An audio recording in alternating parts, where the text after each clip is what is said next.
So his name is Mar on YouTube.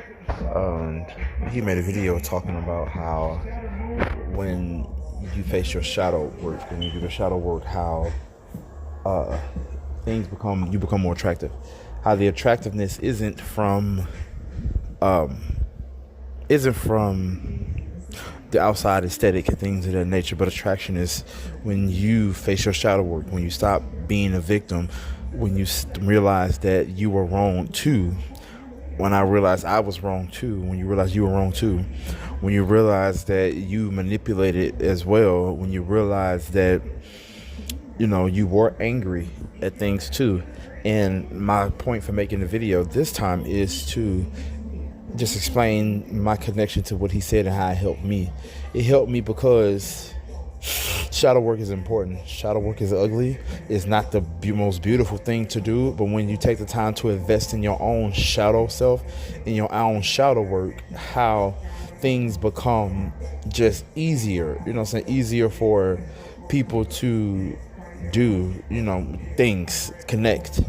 How shadow work becomes the main work. That's the main thing that we have to focus on, I believe, as people, is the shadow work. Shadow work is necessary. And for me, when you tell yourself the truth and when you stop pretending that you're okay all the time, stop pretending that nothing affects you, nothing bothers you, you don't have scars from past trauma that you are still working through, the truth becomes attractive and it becomes your magnet for higher truths, for the truth. You know what I'm saying? A lot of times our personal truths are our personal truths, but there's a hidden truth that is the truth. And when the truth you hear is set you free, I think that it only happens when you have accepted your truth. And your truth leads you to the truth. And then the truth brings us all together.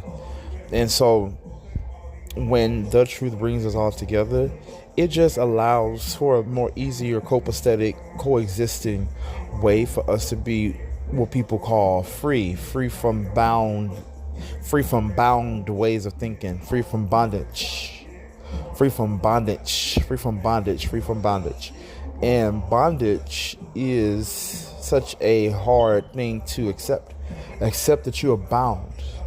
Some people are bound by circumstances, past experiences, misery, hate, shame, past evil, past doctrines. And so when you find that your truth is the truth, then you really start